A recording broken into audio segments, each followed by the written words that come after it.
Welcome to my next stop. It's our second day here in this accommodation resort to Jensan, and it's also our third day in Jensan, right? Paano tayo mete? Friday? Saturday. So, Saturday, Saturday, Sunday, and it's our third day here in Jensan. And I'm going to show you this resort where we stayed for our second night. Yeah, second night.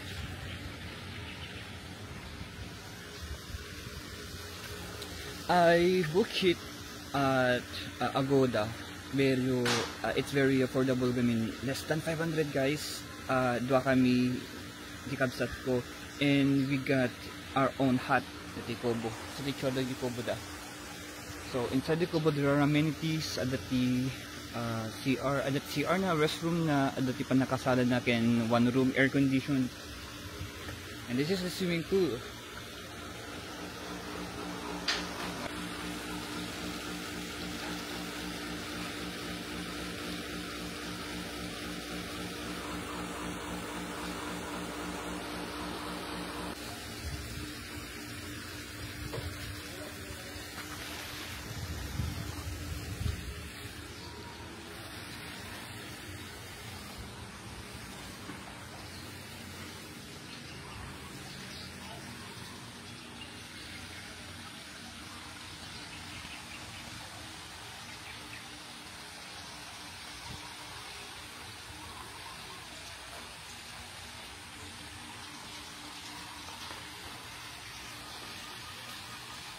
Right here. Ano, grabe oh. So blue. Breakfast.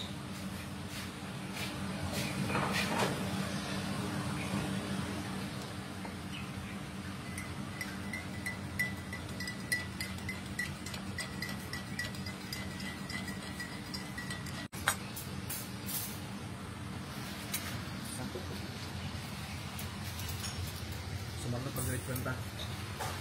Ang liyo ba? Ang dami. So, kaya nag-itsura na.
Okay guys, it's time to go.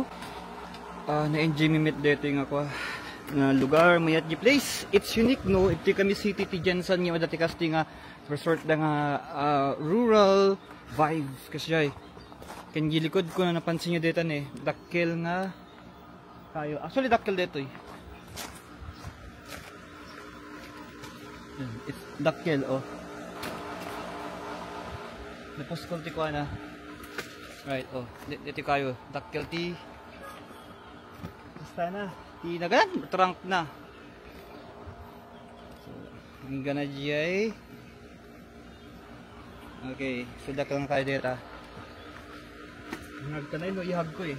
Kasi nagdakkel. It's big. So, Edison, let's go. Come in. My name is Edmar, your Sound Explorer. See you! in my next town.